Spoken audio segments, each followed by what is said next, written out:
আমরা চলে যাচ্ছি আমাদের আজকের প্রথম ঘটনায়। আশা করছি আপনাদের ভালো লাগবে। বিসমিল্লাহ।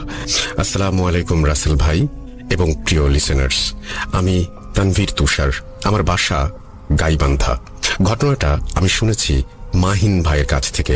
তিনি পেশায় ছিলেন একজন অ্যাম্বুলেন্স চালক। ঘটনার শুরু 2015 সালে। ঢাকার একটা নামকরা মেডিকেল থেকে তিনি একটা লাশ বহন করার ভাড়া পান। লাশ নিতে হবে ঢাকা থেকে বগুড়া, এটাই তার কাজ। কর্মজীবনে বহুবার তিনি এই কাজ করেছেন। এক প্রকার জীবনের রুটিন হয়ে গেছে। ঠিক রাত 9:30টায় তিনি লাশ আনতে চলে যান মেডিকেল মর্গের সামনে। যত অ্যাম্বুলেন্স চালক আছে লাশ তোলার আগে তাদের প্রথম কাজ লাশ দেখে নেয়া। তাই যথারীতি মাহিন ভাইও লাশ দেখে নিতে কফিনের ঢাকনা সরান। সাথে সাথেই তিনি যেন একটা ধাক্কা খান। এত বিভৎস লাশ তিনি তার কর্মজীবনে কখনো দেখেননি। লাশের মুখ বিকৃত হয়ে দুই চোয়াল যেন ভেঙে গেছে, চোখের কোটর যেন দুইটা গর্তে পরিণত হয়েছে, চামড়া ঝুলে খুলে পড়েছে জায়গায় জায়গায়। লাশের মাংস পচা গন্ধে নিঃশ্বাস বন্ধ হয়ে যাওয়ার উপক্রম। এক মুহূর্তের জন্য আঁতকে উঠে পিছনে সরে আসেন তিনি। একজন লোক ওনার দিকে এগিয়ে এসে বলেন, ভাই, ছেলেটা আমাদের গলায় ফাঁস দিয়ে আত্মহত্যা করেছে। তাকে কবর দেওয়া হয়েছিল। একটা পারিবারিক আইনি জটিলতার কারণে কবর থেকে আবার তুলে তাকে পোস্টমর্টম করার জন্য এখানে আনা হয়েছে। মাহিন ভাই লোকটাকে জিজ্ঞেস করেন, কতদিনের লাশ তোলা হয়েছে? লোকটা ওনাকে বলেন, প্রায় 20 দিনের লাশ তোলা হয়েছে এবং এখানে কদিন ছিল, তাই লাশের এই অবস্থা। এরপরে ওনারা লাশের সব ফর্মালিটি শেষ করে কফিনে ভালো করে পেরেক মেরে লাশের কফিন অ্যাম্বুলেন্সে তোলেন। লাশের সাথে ছিল 3 জন লোক। তারা লাশের সাথে পেছনে ওঠেন। মাহিন ভাই আর তার এক সহযোগী সামনে বসে আল্লাহর নাম নিয়ে রওনা দেয় তারা। টেকনিক্যাল থেকে সাভারের মোড় পর্যন্ত তাদের জ্যামে পড়তে হয় এবং প্রায় রাত 11:30 বেজে যায়। সব কিছু ঠিক ছিল, প্রতিবারের মতোই স্বাভাবিক। মাহিন ভাই আর তার সহযোগী নিজেদের মাঝে কথা বলছেন মাঝে মাঝে।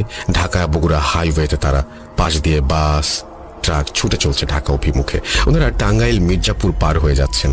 যারা এই রাস্তায় চলাচল করেন তারা জানেন এখানে দুই পাশে আবাদি জমি আর মাঝে হাইওয়ে, এবং হাইওয়ের দুই পাশে বড় বড় গাছ।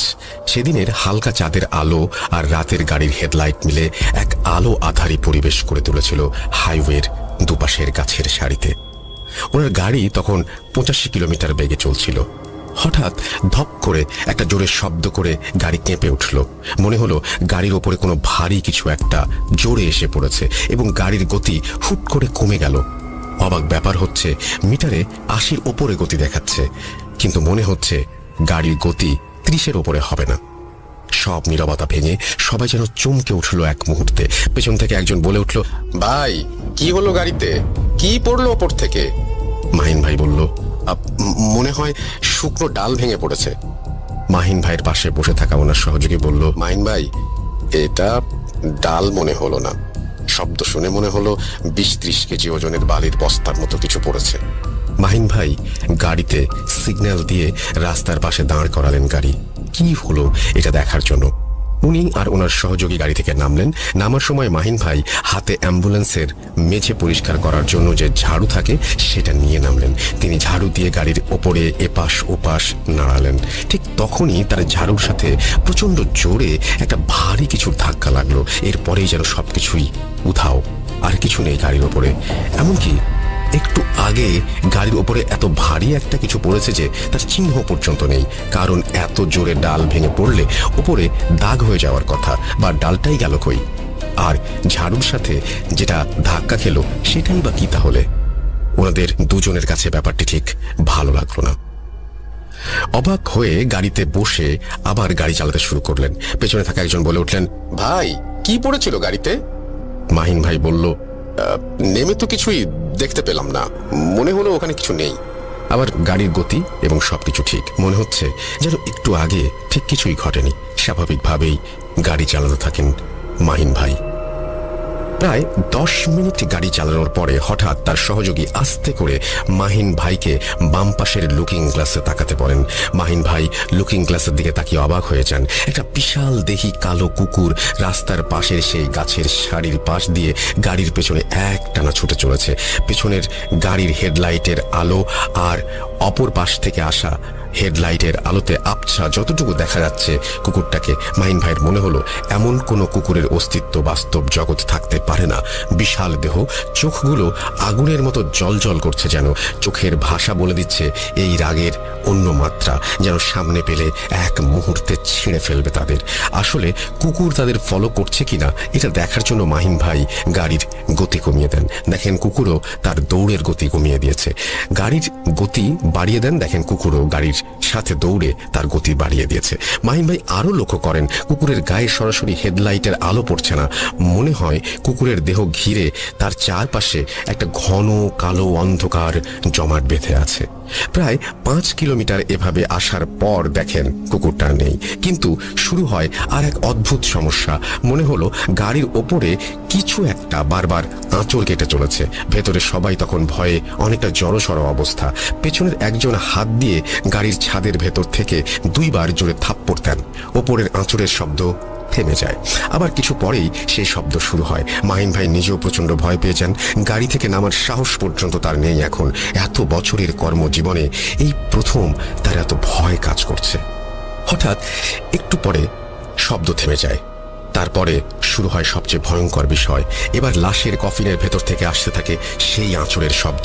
এবার যেন ভয় পেয়ে বসে সবার মাঝে প্রবল বেগে। তারা ভয়ে অবাক হয়ে একে অপরের দিকে তাকিয়ে আছে, যেন কি হচ্ছে এই বিষয়ে কথা বলার শক্তি বা সাহস কোনোটাই তাদের নেই।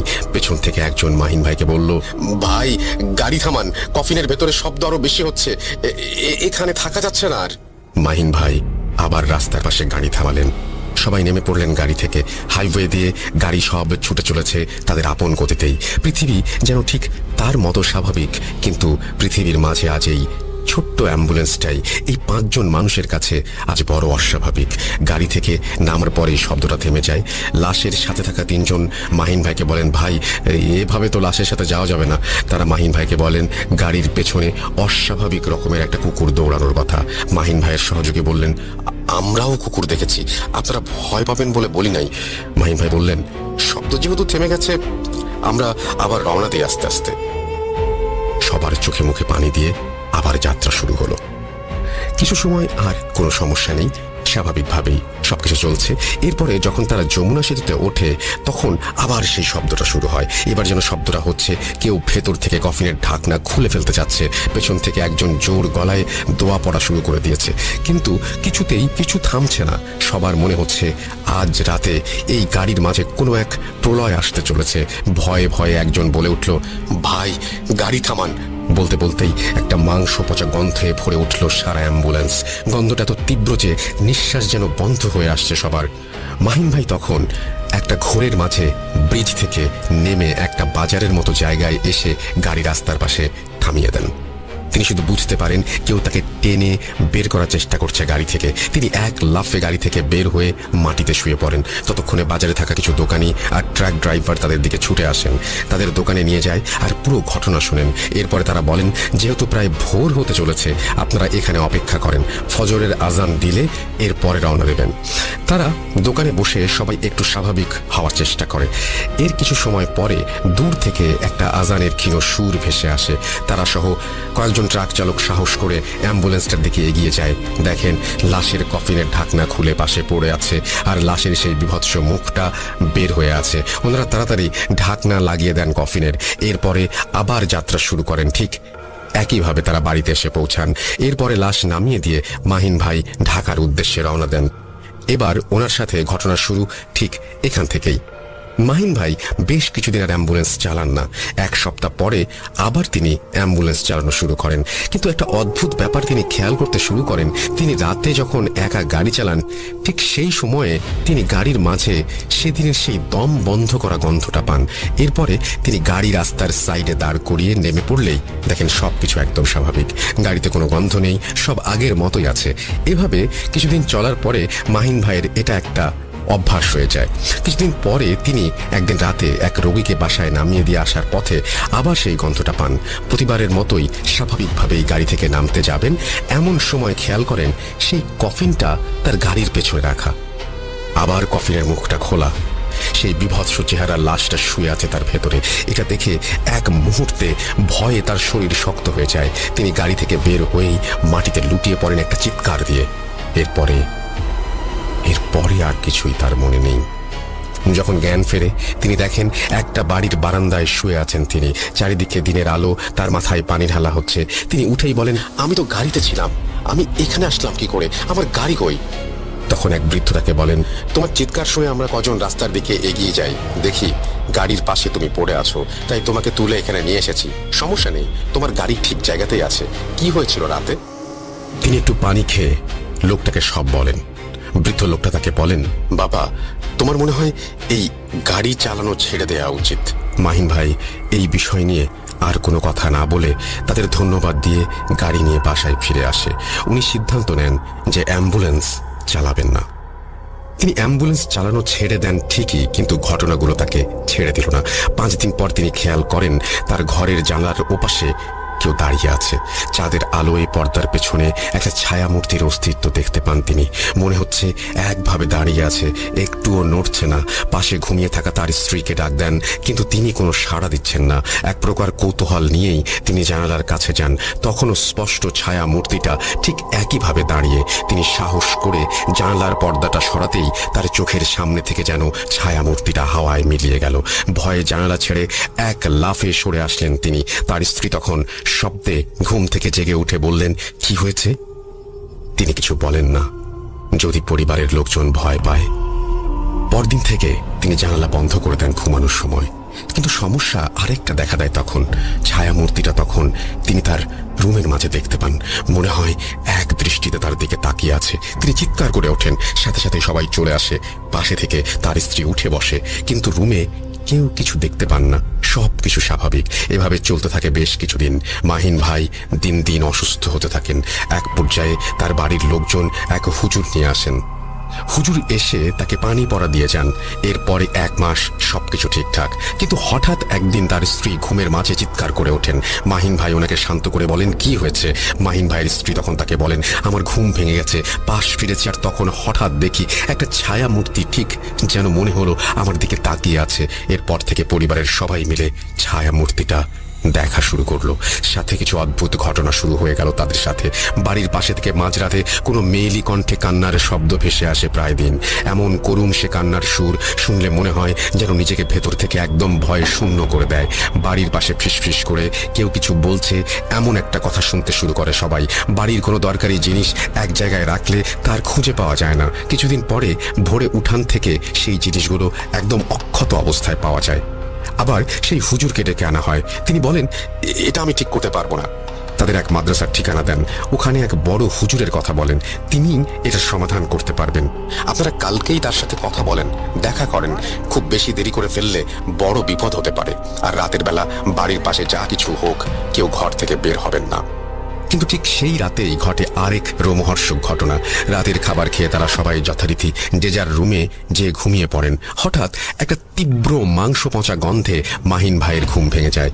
তিনি পাশে থাকা তার স্ত্রীকে ডেকে তোলেন। তার স্ত্রী উঠে খেয়াল করেন পুরো রুম একদম গন্ধে ভরে গেছে, যেন নিঃশ্বাস আটকে মারা যাবার অবস্থা। মাহিন ভাই উঠে জানালার কাছে যান, যে জানালাটা খুলে দিলে গন্ধ বের হয়ে যাবে, এটাই তিনি ভাবেন। ঠিক যখনই জানালাটা খুলেছেন, বাহির থেকে আসা হালকা আলোয় দুজনেই স্পষ্ট দেখতে পান রুমের ফ্যানের সাথে একটা পচা গলিত লাশের দেহ ঝুলে রয়েছে। আর সেই দেহ থেকে কিছু চামড়া আর মাংস যেন খসে খসে পড়ছে মেঝেতে। মাহিন ভাইয়ের আর বুঝতে বাকি রইল না এটা সেদিনের সেই অর্ধ গলিত লাশ। এদিকে মাহিন ভাইয়ের স্ত্রী একটা চিৎকার দিয়ে জ্ঞান হারিয়ে ফেলেন। পাশের রুম থেকে মাহিন ভাইয়ের বাবা মা দৌড়ে এসে দরজায় কড়া নাড়তে থাকেন। মাহিন ভাই এক দৌড়ে দরজা খুলে দেন। সাথে সাথেই যেন রুমের ভেতরে সেই অর্ধগলিত লাশটা উধাও হয়ে যায়। কিন্তু তার বাবা মা রুমে ঢোকার পরেও তারা সবাই মিলে সেই মাংস পচা গন্ধটা পান। তিনি তার বাবা মাকে সবকিছুই বলেন। এরপরে তারা সবাই মিলে এক রুমে বসে রাতটা কাটিয়ে দেন। সকালবেলায় মাহিন ভাই সেই মাদ্রাসায় যান। সেখানে সেই হুজুরকে তিনি সব ঘটনা খুলে বলেন। হুজুর তাকে বলে, আজ মাগরিবের নামাজের পরে আমি তোমাদের বাড়িতে যাব। সেদিন মাগরিবের নামাজের পরে সেই হুজুর মাহিন ভাইয়ের বাড়িতে আসেন। সেই হুজুর বাড়িতে ঢোকার সাথে সাথেই চারিদিকে এমন একটা নিস্তব্ধতা শুরু হয়ে গেল, ঠিক ঝড় আসার পূর্ব মুহূর্তে যেমন সবকিছু একদম থমকে যায়। হুজুর মাহিন ভাইয়ের রুমে গিয়ে বসলেন। তিনি মাহিন ভাইকে বলেন, কিছু শক্তিশালী খারাপ জিন তোমাদের পুরো পরিবারের ওপর প্রভাব ফেলেছে। তোমার কি মনে আছে তুমি একটা অর্ধগলিত লাশ নিয়ে গিয়েছিলে হাসপাতাল থেকে? মাহিন ভাই অনেকটা অবাক হয়ে যায়। এই ঘটনা উনি কাউকে বলেননি। আর এই হুজুরের সাথে তার দেখা আজ সকালে। তিনি এই বিষয়ে হুজুরকে কিছু বলেননি। অনেকটা অবাক হয়ে তিনি হুজুরের দিকে তাকিয়ে বলেন, হ্যাঁ। হুজুর তাকে বলেন, ওই লাশের কবর থেকে এক মুঠো মাটি আনতে হবে এবং সেটা আনতে হবে রাতে। আর তোমাকে একা যেতে হবে কবরের মাটি আনার জন্য এবং সেটা খুব তাড়াতাড়ি করতে হবে, বড় কোনো ক্ষতি হবার আগেই। হুজুর সেদিন বাড়ি বন্ধ করে দেন আর বলেন, এটা 3 দিন কার্যকর থাকবে, তবে রাতে বাড়ির বাইরে কেউ যাবেন না। পরদিন মাহিন ভাই আর হুজুর বগুড়ার সেই বাড়ির দিকে রওনা দেন। গ্রামে আসার পরে তিনি লাশের সাথে থাকা 3 জন লোকের একজনের খোঁজ পান। তাকে পুরো ঘটনা খুলে বলেন। এরপর থেকেই সেই লোকটি মাহিন ভাইকে এমন একটা ঘটনা বলে যেটা শুনে হুজুর আর মাহিন ভাই কয়েক মুহূর্তের জন্য স্তব্ধ হয়ে যান। আসলে এত সব ঘটনা শুরু সেই ছেলের মৃত্যু থেকেই। তার আত্মহত্যার পরে তাকে কবর দেয়া হয় বাড়ি থেকে একটু দূরে একটা বাঁশ ঝাড়ের নিচে। কবর দেওয়ার 3 দিনের পরে মাঝরাতে বাড়ি থেকে এক লোক বাহিরে বের হয়। তিনি উঠোন থেকে কবরের দিকে তাকাতেই দেখেন একটা ছোট্ট আলো কবরের পাড়ে এবং কোনো এক মানুষের অবয়বের মতো কিছু একটা কবর ঘুরছে। কবরের পাড়ের সেই হালকা আলোয় তিনি দেখেন এক ছায়ামূর্তি অনবরত কোদাল চালিয়ে যাচ্ছে কবরের ওপর। ব্যাপারটিতে তিনি বেশ ভয় পেয়েছেন। বাড়ির ভেতরে যে আরো কয়েকজনকে ডেকে তুলে নিয়ে তিনি ঘটনাটা বলেন। সবাই লাঠি আর লাইট নিয়ে বের হয়। কবরের দিকে যেতেই লোকটি সব ফেলে বাঁশ ঝাড়ের পেছনে গিয়ে দৌড়াতে থাকে। বাড়ির সবার শোরগোল, আশেপাশের সব বাড়ির লোকজন বের হয়ে আসে। কবর খোঁড়া সেই লোকটাকে ধাওয়া করেন গ্রামের সবাই, কিন্তু তাকে ধরতে পারা যায় না। এরপরে তারা কবরের কাছে ফিরে এসে দেখতে পান কবরের লাশের মাথার দিকের খাড়ালগুলো তোলা আর লাশটাও কবরে কোনাকুনি হয়ে আছে। তারা বুঝতে পারেন লাশ তোলার চেষ্টা করা হয়েছিল। তারা আবার কবর দিয়ে দেন লাশটা ঠিক করে। এরপর পোস্টমর্টম করার জন্য লাশ তোলার আগে পর্যন্ত সবকিছু ঠিকঠাক ছিল, কিন্তু সমস্যা শুরু হয় লাশটা পোস্টমর্টম করে এনে পুনরায় আবার কবর দেবার পরে। তাকে কবর দেবার পরদিন ভোরে একজন দেখতে পায় কবরের পাশে সাদা কাফন পরা একটা লাশ পড়ে আছে। তিনি চিল্লিয়ে দৌড়ে বাড়িতে ঢোকেন। এরপরে বাড়ির সবাই বের হয়ে কবরের পাড়ে গিয়ে দেখে লাশ পড়ে আছে কবরের পাশে। কবর খোঁড়া খাড়ালগুলো পড়ে আছে কবরের এক পাশে। মনে হচ্ছে কেউ খুব যত্ন নিয়ে কবর খুঁড়ে লাশ ওপরে তুলেছে। কিন্তু অবাক করা ব্যাপার হচ্ছে কবরের কাছে কোথাও মানুষের বা অন্য কোনো পশুর পায়ের চিহ্ন নেই এবং লাশের কোনো সমস্যা নেই। একদম সব ঠিক, শুধু লাশটা কবরের ওপরে তোলা। তারা আবার সবাই মিলে লাশটা দাফন করলো। পরদিন রাতে আবার সেই একই ঘটনা। পরদিন সকালে লাশ ঠিক আগের জায়গাতেই এবং সবকিছুই আগের মতো। তারা কিছুই বুঝতে পারছে না কি হচ্ছে প্রতিদিন। তারা লাশটা আবার কবর দেয়। এরপরে তারা কয়েকজন সাহসী লোক কবর পাহারা দেওয়ার সিদ্ধান্ত নেয়। কথা অনুযায়ী সেদিন রাতে তারা গ্রামের 5 জন যুবক কবর থেকে কিছু দূরে উঠোনে দাঁড়িয়ে কবর পাহারা দেওয়া শুরু করে। সবকিছু ঠিকই চলছিল, স্বাভাবিক অন্য সব রাতের মতোই। তারাও মনে করে আজ রাতে হয়তো আর কিছুই হবে না। কয়েকজনের মাঝে ঘুমের ভাবও ধরে এসেছে। হঠাৎ একটা বিকট শব্দ হয় আর বাঁশ ঝাড় আলোকিত হয়ে যায়। সবাই এত ভয় পায় যে রাতের মতো দৌড় শুরু করে বাড়ির দিকে। পরদিন সকালে গিয়ে তারা দেখতে পায় লাশটা কয়েকটি বাঁশ এক জায়গায় করে তার উপর রাখা। দেখে মনে হচ্ছে কেউ যেন বাঁশ দিয়ে মাচার মতো আড়াআড়ি করে সুন্দর করে যত্ন নিয়ে লাশটি তার উপরে রেখে দিয়েছে। পরপর 3 দিন এই ঘটনার জন্য তারা অনেকটাই ভয় পেয়ে গেছে। কি করবে ভেবে না পেয়ে তারা মসজিদের ইমাম সাহেবকে খবর দেন। ইমাম সাহেব এসে একটা মিলাদের ব্যবস্থা করেন। এরপর আবার নতুন করে লাশটি জানাজা দেয়া হয়। এরপর আবার কবর দিয়ে দোয়া করে দেয়া হয়। তখন থেকেই আর কোনো সমস্যা হয়নি। ঘটনাটি শুনতে শুনতে তখন প্রায় সন্ধ্যা। মাহিন ভাই সহ গ্রামের অনেকেই হুজুরকে বললেন এই ঘটনার রহস্যকে এটা বের করার জন্য। হুজুর বলেন, আমি সব বলবো, কিন্তু তার আগে কবর থেকে তোমাকে এক মুঠো মাটি আনতে হবে। ঠিক রাত 12:30 হুজুর, মাহিন ভাই সহ আরো অনেকেই তখনও উঠোনে বসে আছে। হুজুর মাহিন ভাইকে ডেকে বললেন, সময় হয়ে গেছে, আমরা এখানেই বসে আছি, তুমি নিয়ে আসো। তিনি মাহিন ভাইকে এক গ্লাস পানি পড়ে দিলেন, 3 ভাগের 2 ভাগ খেতে বললেন, আর 1 ভাগ মাহিন ভাইয়ের শরীরে ছিটিয়ে দিলেন। যাবার আগে মাহিন ভাইকে বললেন, তুমি মাটি নেবার সময় অনেক অস্বাভাবিক কিছু হয়তো দেখতে পাবে, কিন্তু ভয় পাবে না, তোমাকে তোমার কাজ করতেই হবে। আর মাটি নিয়ে আসার সময় পেছনে যাই ঘটুক একেবারে তাকাবে না। ভয়ে ভয়ে মাহিন ভাই তখন কবরের উদ্দেশ্যে রওনা দিল। তিনি যতই কবরের দিকে হাঁটছেন ততই মনে হচ্ছে তার শরীর ভারী হয়ে যাচ্ছে, পা যেন উঠতে চাচ্ছে না, মনে হচ্ছে কেউ পা মাটির দিকে টেনে রেখেছে। ভয়ে আস্তে আস্তে কবরের যখন অনেকটাই কাছে গেলেন, তখন চাঁদের আলোয় বাঁশঝাড়ের ভেতরে হালকা আলো আধারিতে কবরটা দেখে যেন ভয়ের একটা ঠান্ডা স্রোত বয়ে গেল শরীর বেয়ে। ঠিক তখনই প্রচন্ড একটা দমকা বাতাস এসে ধাক্কা দিয়ে মাটিতে ফেলে দিল। মাটিতে পড়া অবস্থায় দেখতে পেলেন কাল বৈশাখী ঝড়ের মতো আশেপাশের সব গাছগুলো যেন দুমড়ে মুচড়ে যাচ্ছে। বাঁশ ঝাড়ের বাঁশের মাথাগুলো যেন বাতাসের তোড়ে মাটি ছুঁয়ে যাচ্ছে বারবার। অনেক ভয়ে আর কষ্টেই উঠে দাঁড়ালেন তিনি। মনোবল শক্ত করে আবার হাঁটা দিলেন কবরের দিকে। এলোমেলো বাতাস যেন থামছেই না, মনে হচ্ছে সবকিছু ভেঙে আজ শেষ হয়ে যাবে। মাহিন ভাই ছোট একটা দৌড় দিয়ে কবরের পাশে বসলেন মাটি নেয়ার জন্য। চূড়ান্ত ভয়টা যে এখনো তার জন্য অপেক্ষা করছে এটা বুঝতে পারলেন কবরের দিকে তাকানোর সাথে সাথেই।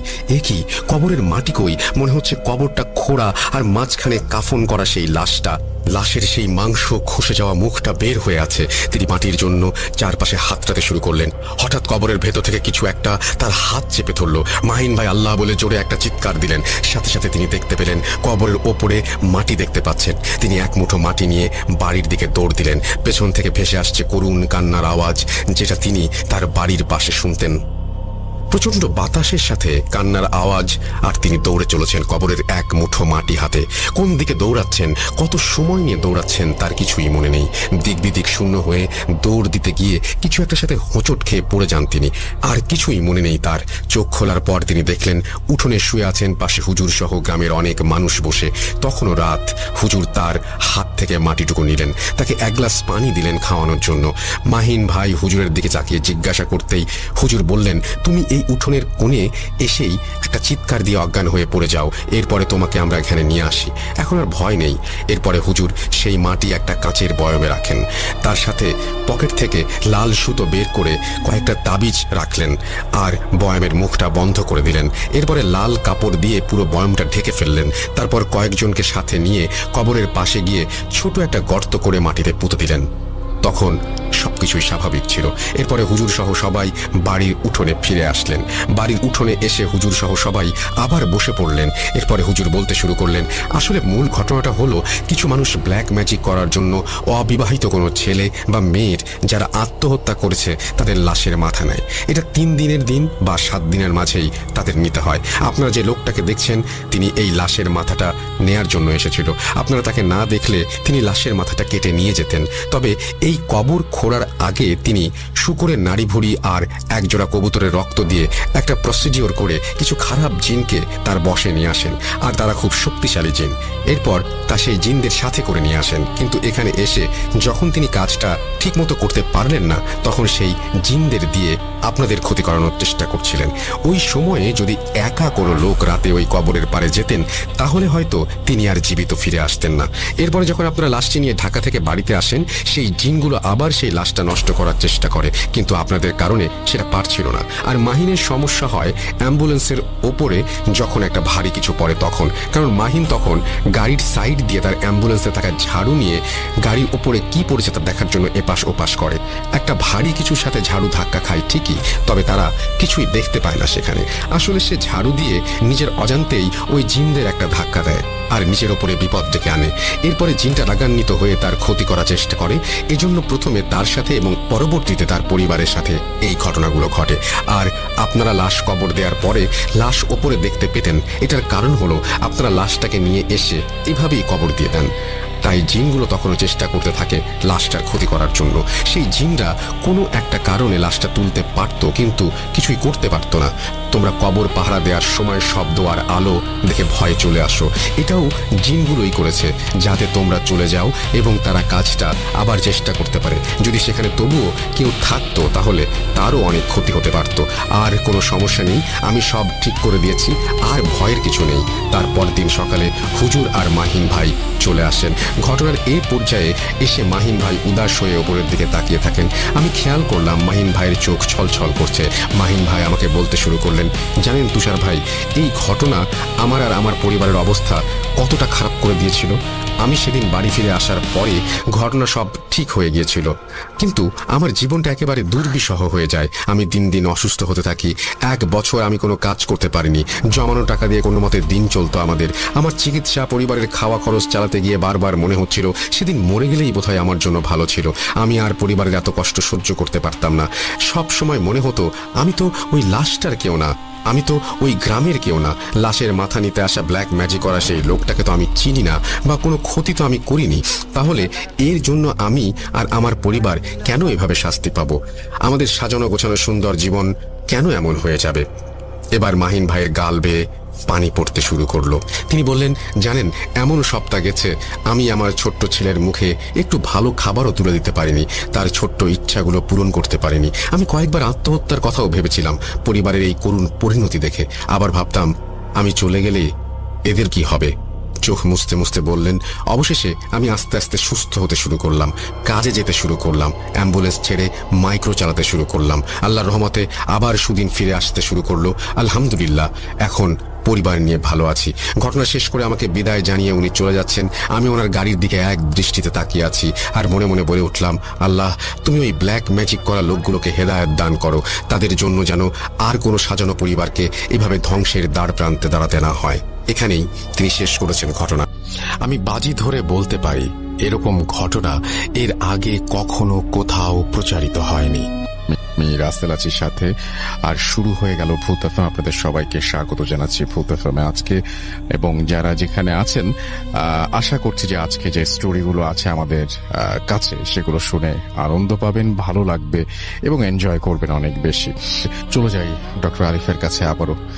আজকে আমি যে ঘটনাটা নিয়ে এসেছি, শুরুতে যে ঘটনাটি আপনাদের সবার সাথে আজকে সেটা শেয়ার করব, সেটা হচ্ছে একজন মেরিন ইঞ্জিনিয়ারের ঘটনা। ওকে। তো ঘটনাটি ঘটে হচ্ছে 2000 সালে এপ্রিল মাসের দিকে।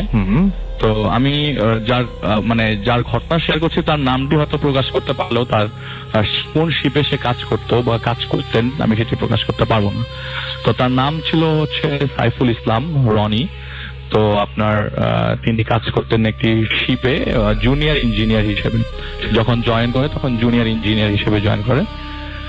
তো সেদিন তিনি আপনার ইন্দোনেশিয়া থেকে ব্যাক করে বাংলাদেশে এসে পৌঁছান এবং ফ্যামিলির সাথে 5 দিন সময় কাটাবার পরে তার কল আসে রাশিয়াতে যাওয়ার জন্য। তো রাশিয়াতে যখন যাবে তার আগের দিনই তাকে শিপে চলে যেতে হয়, কারণ যেহেতু সে ইঞ্জিনিয়ার, জুনিয়র ইঞ্জিনিয়ার হিসেবে জয়েন করেছে, তো তাকে অন্যান্য মানুষদের সাথেও কোলাবরেট করতে হতো আর কি। তো যখন তিনি শিপে পৌঁছান এবং পরের দিন চিটং থেকে রওনা দেয় শিপটা, তো রাশিয়াতে যাওয়ার উদ্দেশ্যে শিপটি তখন রওনা দেয়। আচ্ছা। তো আপনার সাগরে, তখন বঙ্গোপসাগরেই বলতে গেলে, গভীর রাত। অ্যাকচুয়ালি রাসেল ভাই বাংলাদেশ থেকে বের হবার পর তাদের আসলে ঘড়ির আসলে সময় উল্টাপাল্টা হয়ে যায় সব। এক্স্যাক্টলি তার সময়টা ঠিক মনে নেই। তো বললো যে রাত, আমার ঘড়িতে তখন রাত 2টা বাজে, তখন এটা বাংলাদেশি সময়টা। তো আমি উনি হচ্ছে বললেন যে উনি গভীর সমুদ্রের মাঝখানে ছিলেন। তো এমন সময় হঠাৎ করে রেস্ট নিচ্ছিলেন, তো রাত হয়ে গেছে। তো আপনার চাঁদের আলো এবং আপনার শিপের যে দরজাগুলো সেগুলো রাউন্ডের, আপনার মুখ দেখা যায় প্রতিটা দরজা থেকে রাউন্ডের। তো সে রাতের বেলা হঠাৎ করে তার মন চায় যে সে বের হবে ব্যালকনিতে। এমন সময় খাট থেকে উঠতে যাবে, এমন সময় তিনি দেখলেন যে দরজার ওপাশে হয়তো কেউ দাঁড়িয়ে আছে। তো তার কাছে মনে হয় তার কলিগদের মধ্যে কেউ। তো তিনি দরজা খুললেন, দরজা খুলে বের হলেন, বের হয়ে দেখলেন কেউ নেই। তো অ্যাজ ইউজুয়াল সে বাইরে বের হয়ে স্মোক করে আবার ভেতরে চলে আসে। তো কাজগুলো ওখানে লুকিয়ে করতে হয়, কারণ জিনিসগুলো খুবই রেস্ট্রিক্টেড। তো ওই দিন রাতে আর তেমন কিছু হয় না, তবে তাকে ওই ছায়াটা কিছু একটা আভাস দিতে থাকে। তার কাছে কেমন একটা গুমট লাগে, কারণ লাস্ট 1 বছর ধরে তার কাছে তেমন কিছু লাগেনি কখনো এই ক্রুজে। আর মোস্ট ইম্পর্টেন্ট কথা হচ্ছে রাসেল ভাই, ওই সফরে কোনো মহিলা মানুষ ছিল না। আচ্ছা। আমি আবারও বলছি, কোনো মহিলা মানুষ ছিল না। যে 35 জন ক্রু মেম্বার ছিল তারা সবাই পুরুষ ছিলেন আর কি।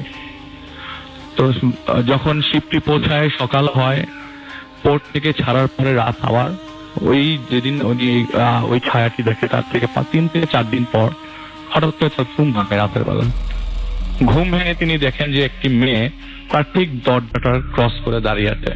মেয়ে কিভাবে বলছে সেটা তার ভাষা হচ্ছে, আমি কোনো ফেস দেখছি না, মেয়ের কোনো ফেস দেখছি না, তবে তার চুলগুলো উঠছে এবং পরনে তার একটা কাপড় ঝুলছিল, কোনো হাত টাত কিছুই না আমার রুমের সামনে। তা আমি মোটামুটি, উনি যা বলে যে উনি মোটামুটি ভয় পেয়ে যায় এবং ভয় পাওয়ার সাথে সাথে তার রুমমেট যারা ছিল দুজন, তাদের দুজনকে ডেকে তুলে লাট জ্বালাতে আর কিছু তখন নাই। ঠিক একই ভাবে পরের দিন সেম কাজটাই ঘটে। ওই মহিলাটি আবার তার রুমের সামনে, তার ভাষ্য মতো একটি মহিলা তার রুমের সামনে দাঁড়িয়ে আছে এবং তাকে বলছে যে, তাকে ইশারায় ডাকছে যে আসো, কিন্তু তার ফ্রেন্ডকে যখন ডাকছে তখন কেউ যাচ্ছে। আচ্ছা, তো তিনি কি করে, মানে ওনার কথা হচ্ছে আমার মনের অজান্তে আমি জানি না ওনার সাথে হাঁটছি, এটা আমি দেখছি, আমি ওনার পিছনে পিছনে যাচ্ছি। পিছনে যেতে যেতে যেতে যেতে উনি চলে গেলেন যে ইঞ্জিন রুম আছে শিপের, সেই ইঞ্জিন রুমে। ইঞ্জিন রুমে যেতে মিনিমাম 5 থেকে 10 মিনিট লাগে। আচ্ছা, শিপটি বেশ বড়। তো ইঞ্জিন রুমে যাওয়ার পর তিনি দেখছে যে একটি মানুষ তার ইঞ্জিনের ভেতরে হাত দিয়ে দিচ্ছে এবং হাতটি ইঞ্জিনের ভিতরে থেতলে যাচ্ছে। ওই মুহূর্তে তার আর কিছু আর মনে নাই এবং সে ওই মুহূর্তে অজ্ঞান হয়ে পড়ে এবং এরপরে কি ঘটে তিনি আর জানেন না। আচ্ছা, কিন্তু এই ঘটনার সাথে তিনি রিলেট করতে পারে হচ্ছে ওই পরের দিন যখন তাকে খুঁজে পাওয়া হয়। ওই শিপে ছিল 3টি ইঞ্জিন, যে ইঞ্জিনটি ওই সময় রানিং অবস্থায় ছিল না এবং যে ইঞ্জিনটি রানিং অবস্থায় ছিল না সেই ইঞ্জিনে আসলে ঘটনাটি ঘটে। যখন সবাই সকালবেলা খুঁজে পায় ওই ইঞ্জিনটি ছিল পুরোটাই রক্তাক্ত, পুরো ইঞ্জিনটি রক্তাক্ত, একটা কোনা নাই যেখানে রক্তের ফোঁটা নেই, পুরো ইঞ্জিনটি রক্তাক্ত। তো এরকম ঘটনা চুরি প্রত্যক্ষ করতেন উনি একাই করতেন, এখানে যে কজন মেম্বার ছিল সবাই প্রত্যক্ষ করেছেন। এবং পরের যে স্টেশন ছিল সেখানে কার্গো যখন কন্টেইনার যখন নেমে গেছে তখন তারা ডিসিশন নেয় যে না আমরা আর আগাবো না, এখান থেকে ব্যাক করবো। ব্যাক না করলে আমরা এখানে থেমে যাবো, হয়তো অন্য শিপে অন্য শিপে ব্যাক করবে বা তাদেরই অন্য একটা ভ্যাসেল এসে ওই কন্টেইনার গুলো নিয়ে যাবে। তো আসলে সেটি হয়নি, সেটি কোনোভাবেই হয়নি, কারণ বাংলাদেশ থেকে তো আসলে রাশিয়া যে মুখের কথা না, অনেকদিন সময় লাগে। ওই ঘটনা ঠিক 15 দিন পর তারা, মানে তাদের ক্যাপ্টেনরা বলে যে না এসব জিনিস আসলে আমাদের অন্য অজান্ত হতে পারে, কি হয়েছে তা পরে নাও করতে পারে, আমরা রান করি, কারণ অন স্কেজুলে আমাদের সব কন্টেনার গুলা নামাতে হবে। তো তারা ভ্যাসেলটি ছেড়ে দেয়। তো ছাড়বার এক পর্যায়ে যখন আরো গভীরে চলে যায়, মানে ওই সময় সমুদ্রের মাঝখানে, এবং এটা কোথায় তিনি কথা বলতে পারেন না কোন জায়গায় আছেন, তো পৃথিবীর কোন একটা কর্নারে হয়তো বা সাগরের উপরে চারিপাশে পানি, এবং ওই সময় মানে কিছুটা আবছা, মানে আপনি দেখতে পাবেন, শিপের বের হইলে দেখতে পাবেন। তেমন সময় রাত 2টার দিকে খুব জোরে একটা চিৎকার আসে, চিৎকারটি বেশ জোরে আসল ভাই, এবং একটা মেয়ের চিৎকার, এবং সবাই অবাক করে দেয় যে শিপে একে একে কি হচ্ছে, এখন একটা মেয়ে কোথা থেকে আসলো। যখন সবাই বের হয় মানে সবাই একসাথে জড়ো হয়, যে জায়গা থেকে চিৎকার উদ্ভব ঠিক সেটা ওই ইঞ্জিন রুমই। আচ্ছা, সবাই গিয়ে ইঞ্জিন রুমে জড়ো হলো যে আসলে চিৎকারটা কোথা থেকে, এবং সবাই স্পষ্ট শুনে এটা একটা মেয়ের চিৎকার। তো সবার মধ্যে কোশ্চেন জাগতে থাকে, আর এত রাতে ওনাদের শিপ রানিং ছাড়া কোনো উপায়ও নাই। কিন্তু যে শিপ চালাচ্ছেন তিনি কিন্তু তেমন কিছু লক্ষ্য করছেন না, তার মধ্যে তেমন কোনো বিকার নেই। আসলে ভাই সত্যি তার মধ্যে কোনো বিকার নেই, সে মানে সবার মধ্যে যে আতঙ্ক তার মধ্যে কোনো আতঙ্ক নেই, এটি ওনারা সবাই লক্ষ্য করেন। শিপ যখন বাংলাদেশ থেকে ছেড়ে যায় তার ঠিক 25 দিন পর ওনারা এরকম ভাবে ঠিক একই অবস্থায় রাতে, গভীর রাতে ঘুম ভাঙে। আমি আসলে রাসেল ভাই সময় এবং দিনক্ষণ কিছুই মিলাতে পারছি না, কারণ পুরোটাই আসলে সমুদ্রের উপর দিয়ে যাচ্ছে, এবং উনি আসলে কখনো রিলেট করতে পারেনি কখন কোন দেশে ছিল, আর সবগুলা মানুষ খুব ঘোরের মধ্যে ছিল আর কি। সেদিন আপনার যেটা হচ্ছে মানডে, এবং মানডে হবার মানে ওই দিন মানডে ছিল, রাত্রেবেলা অ্যাজ ইউজুয়াল মানে ওরা কখনোই তেমন একটা মানে জার্নির অবস্থায় ঘুম আসতো, মানে শিপেও খুব দেরি করে ঘুমাতো। তো রাতটা 2টা, 2:30 বাজে, মানে যে উনি ওনার কথা হচ্ছে একটু গভীর রাত, আমি বের হয়েছি রাত, মানে ব্যালকনিতে গেছি। এমন সময় আমার নজরে আমি যখন বের হই তখনই আমার হাতে একটা টর্চ থাকে, এবং মুভমেন্টের জন্য আমি টর্চটা দিয়ে মুভ করি। আমি টর্চ মারি, আমি দেখি যে কর্নারে একটা বাক্স। তো উনি যখন এগিয়ে যায় একদম শিপের কর্নারে পর্যন্ত, কর্নারে এগিয়ে দেখে যে এই বাক্সটা আমার নজরে আসছে, কি আর কেউ দেখছে না। ক্যাপ্টেন কি দেখছে না? উনি তো কন্টিনিউয়াস লাইট মারছে, দেখছে মুভমেন্ট, রাডার, কোন কোন রাডার দেখা যায়, অনেক দূরে দূরে রাডার দেখা যাচ্ছে। তো উনি যখন কাছে গেল, কাছে গিয়ে দেখে একটা কফিন। এটা আনএক্সপেক্টেড, রাসেল ভাই, এত কন্টেইনারের মাঝখানে। যদিও উনি যখন এই কফিনটি দেখে তখন অলমোস্ট শিপ থেকে অনেক কন্টেইনার নেমে গেছে। তো যখন উনি কফিনটি দেখার পর মোটামুটি সবাইকে তিনি জড়ো করেন। জড়ো করবার পরে এই কফিনটি কোথা থেকে আসলো এইটা জানতে জানতেই একজন কফিনটি খুলে ফেলে। কফিনটি খুলে যেটি দেখে সেটি হয়তো মানে ওনারা কেউই দেখতে চাচ্ছিল না, বা এরকম অবস্থায় দেখলে কি করতে হয়, কারণ সমুদ্রের মাঝখানে কি করতে হবে এটা ওনাদের জানা নাই। কফিনটি খুলে দেখে কফিনের দুই কোণে দুটো মাথা। হ্যাঁ, যে দুজন শিপ চালাচ্ছিল সেই দুজনের মাথা। তাহলে শিপ চালাচ্ছে কে? সেটাই প্রশ্ন চালাচ্ছে কে? তো যেহেতু 2000 সালে এত আধুনিক অবস্থা ছিল না, মানে ব্যবস্থা ছিল না, আধুনিক ব্যবস্থা ছিল না, কন্ট্যাক্ট করতে পারতো তারা রাডার, মানে তারা যে কন্ট্যাক্টটা তারা ক্যাপ্টেনের থেকে করতো সেটা করতে পারতো, কিন্তু এত স্ট্রং ছিল না এখন স্ট্রং। তো ওনারা সবাই মিলে ক্যাপ্টেনের রুমে যায় এবং কথা মিলে সবাই মিলে যখন ক্যাপ্টেনের রুমে যায় ক্যাপ্টেনশিপ চালাচ্ছেন। ওই মুহূর্তে একজন ক্যাপ্টেনশিপ চালাচ্ছে এবং দুজনের মাথা দেখে তারা সবাই দুজনই জীবিত। আচ্ছা, দুজনেই চালাচ্ছে, তাহলে তারা কারো মাথা দেখলো এবং সবাই মিলে একসাথে আবারও কর্নারে গেল, কফিন খুলো, কফিনে কিছু পেল না। এই রহস্য উদ্ভাবন করার জন্য অনেক চেষ্টা চালিয়েছে তারা। এই কেন এরকম হলো, কন্টেনারের ভিতরে কি কোনো কফিন ছিল? আসলে কন্টেনার তো চেক করে উঠানো হয়েছে, কোনো কন্টেনারে তো কোনো সমস্যা নাই, তাহলে এই কফিন কোথা থেকে আসলো? মাঝ রাস্তায় আমাদের শিপে কেউ ওঠেও নাই এবং সবকিছু রাস্তা এগুলি খুব স্ট্রিক্টলি হয়, প্রতিটা পোর্ট টু পোর্ট হয়। তো এরপরে তিনি যখন বাংলাদেশে আসেন, ওই শিপিং এর সাথে তার সম্পর্ক ওইখানেই শেষ। এরপর থেকে তিনি কখনো ওই শিপে কাজ করে। ঠিক 3 বছর পর তিনি অনেকটি শিপে চাকরি পেয়ে যায়, কিন্তু যে জিনিসটা শেয়ার করতে যাচ্ছিল সেটা সে কখন বলবে না। থ্যাংক ইউ ভেরি মাচ আপনাকে আপনার ঘটনার জন্য আলিশ, এবং আশা করছি যে চলে যাব। এখন আমাদের সাথে রয়েছেন তানভীর ভাই, এবং তানভীর ভাই একটা ঘটনা আপনার, আপনি যেটা বলছিলেন সেটা হচ্ছে সিলেটের একটা চা বাগানে। তো আমরা একদম শিপ থেকে সরাসরি চলে যাচ্ছি চা বাগানে এবং চা বাগানে একটা ঘটনা শুনে আসবো। জি, আসসালামু আলাইকুম লিসেনার্স, সবাইকে হ্যালোউইনের ভৌতিক শুভেচ্ছা। এখন যে গল্পটি আমি শেয়ার করব সেটি হচ্ছে চা বাগানের একটি গল্প ঘটনা। তো আসলে চা বাগানে অনেক ঘটনাই আছে, আমরা এই প্রতিদিনই অনেক ঘটনা শুনেছি, জুজুর ঘটনা। তো এই চা বাগানে এই ঘটনাটি আমাকে শেয়ার করেছেন আমার সাথে যিনি বলেছেন, উনি তৌফিক ভাই, আমার কলিগ। তো উনার এক রিলেটিভের ঘটনা এটি। তো ভদ্রলোক চা বাগানের ম্যানেজার ছিলেন, মৌলভীবাজারে কোনো একটা চা বাগানের নামটা মেনশন করছিলেন। তো উনি বেসিক্যালি বললেন যে আমি চা বাগানে অনেকদিন চাকরি করছি, প্রায় 30 বছর আমার চা বাগানের চাকরি করার এক্সপিরিয়েন্স। আমি অনেক ধরনের ঘটনা সম্মুখীন হয়েছি, প্যারানর্মাল অনেক অ্যাক্টিভিটিস আমি দেখেছি, বাট আমাকে কোনো কিছু এইরকম ভাবে, যে ঘটনাটি আমি শেয়ার করবো, এরকম ভাবে আসলে কোনোদিন আমি এইরকম অভিজ্ঞতার আমার হয়নি। তো ঘটনাটি হয়েছে যে চা বাগানে সাধারণত আপনার বছরে একটা নির্দিষ্ট সময়, মূলত বর্ষার সময় হচ্ছিল যে প্রসেসিং প্ল্যান্ট যেটা আছে সেটা বন্ধ থাকে, কারণ বর্ষার সময়। তো এই সময় হচ্ছিল যারা ওয়ার্কার আছে চা বাগানে, সেই ওয়ার্কাররা হচ্ছিল অলস সময় কাটায়। আচ্ছা, তো বিভিন্ন ফেস্টিভ্যাল আয়োজন করে, প্রোগ্রাম হয়। তো একবার একটা প্রোগ্রামে, তো ম্যানেজার সাহেব যেহেতু ওনাকে ইনভাইট করেন যে আমাদের একটা প্রোগ্রাম আছে, তো ম্যানেজার সাহেব তার ওয়াইফ বাচ্চাদেরকে নিয়ে সেই প্রোগ্রাম অ্যাটেন্ড করতে যান। তো ভালো প্রোগ্রাম দেখছেন, হঠাৎ করে খেয়াল করেন যে প্ল্যান্ট, যে ফ্যাক্টরি যেটা আছে, সেই ফ্যাক্টরিতে ইঞ্জিনের শব্দ পাচ্ছে, মানে ফ্যাক্টরিটা রান হচ্ছে, চলছে। হঠাৎ করে এই সময় ফ্যাক্টরি অন্ত, প্রোগ্রাম হচ্ছে এখানে, ফ্যাক্টরি রান করলো কে? তো উনি কয়েকজনকে নিয়ে তৎক্ষণাৎ সেই ফ্যাক্টরিতে চলে যাওয়ার পরে দেখে যে ফ্যাক্টরি রান হচ্ছে। তো কাউকে খুঁজে পান না, কিন্তু একটা হাসির শব্দ পাচ্ছে, বাচ্চা দৌড়াদৌড়ি শব্দ পাচ্ছে। তো যাই হোক, সবকিছু বন্ধ করে যখন ওই ভিতরে আপনার লেয়ার করা থাকে ওই চা পাতাগুলো, তো লেয়ারের উপরের দিকে দেখা যাচ্ছে যে দৌড়াদৌড়ির একটা শব্দ পাচ্ছে এবং হাসির শব্দ। তো উনি টর্চ লাইট নিয়ে আস্তে আস্তে সিঁড়ি দিয়ে ওই উপরে উঠে উনি দেখেন যে একটা 6 কি 7 বছরের একটা বাচ্চা ছেলে ওখানে দৌড়াদৌড়ি করছে, ভালো পোশাক পরা, কিন্তু ছেলেটা মাথা নেই।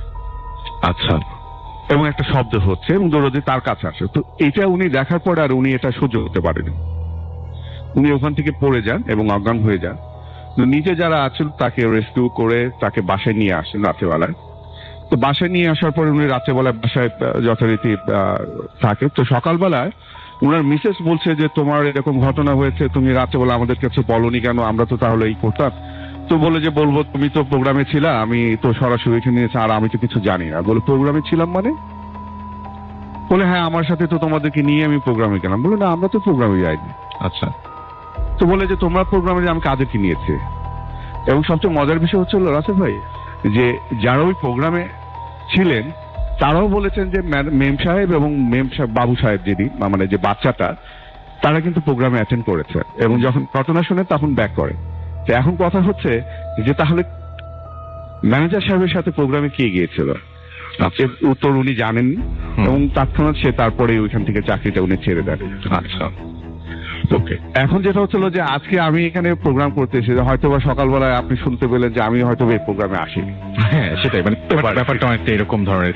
এবং এরকম অসংখ্য ঘটনা শুনি, এবং অসংখ্য ঘটনা যখন আমরা শুনি এবং সেই ঘটনাগুলো যখন আমাদের সাথে আমাদেরই পরিচিত কেউ বলেন, তখন একবার চিন্তা করতে এরকম ইচ্ছাই করে যে আসলেই এই ঘটনাগুলো কেন ঘটে, আসলে এই ঘটনাগুলো কেন আমরা শুনছি, কেন মানে এত বেশি যখন ঘটছে তখন সেই ঘটনাগুলো বিশ্বাস না করার তো কোনো কারণ নেই। আসসালামু আলাইকুম রাসেল ভাই, ধন্যবাদ আমাকে ভূত.com এর সুযোগ করে দেওয়ার জন্য। আমি সরাসরি আমার ঘটনায় চলে যাই। রাফি আর তার পরিবার, রাফি ছিল আমার বন্ধু, শহর থেকে গ্রামের এক পুরনো বাড়িতে এসে উঠল। তো বাড়িটা বড়, চারদিকে পুরনো গাছপালা ঘেরা। প্রথম দিন থেকেই রাফির অদ্ভুত লাগছিল। বাড়ির ভিতরে সে ঢুকতেই দেখে যে একটা কেমন জানি একটা বিশ্রী গন্ধ, একটা অনুভব হচ্ছিল। মনে হচ্ছিল যে এখানে যে জিনিসপত্র যেগুলো ছিল সবগুলো অনেকদিন হওয়ার পর একটা গন্ধ যেমন বের হয়, এরকম একটা বিশ্রী গন্ধ, একটা ঠান্ডা হাওয়া ওখানে অনুভব করলো সে। যেন কেউ মনে হচ্ছে যে এখানে কেউ নেই, কত বছর ধরে কথা বলে রিপিট হয়, এরকম একটা পরিবেশ ছিল। তো রাতে ঘুমাতে যাওয়ার সময় সে দেখলো তার ঘরের দরজা আস্তে আস্তে নড়ছে। জানালা বন্ধ, বাতাস নেই, তবু দরজা কেঁপে উঠছে।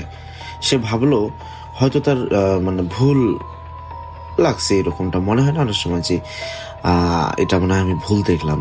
দরজা হঠাৎ নড়ে ওঠা, যদিও বাতাস নেই, তারপরে এরকম দরজা নড়ে ওঠায় আসলে এটা ভয়ানক একটা সময়ের মতো। মাঝরাতে রাফির ঘুম ভাঙলো একটা টুপটাপ শব্দে। মনে হচ্ছিল কেউ যেন করিডোরে হাঁটছে। সে কান পেতে শুনল ধীরে ধীরে পায়ের শব্দ তার দরজার সামনে এসে থামল। তার বুক ধরফর করতে লাগলো। হঠাৎ দরজায় 3 বার টোকা পড়ল। এই টক টক টক শব্দে সে সাহস করে জিজ্ঞেস করলো, কে? কোনো উত্তর নেই, শুধু নিস্তব্ধতা। পরদিন সকালে রাফি মাকে ঘটনা বলল। মা হেসে উড়িয়ে দিলেন। কিন্তু রাতে আবার একই ঘটনা ঘটল।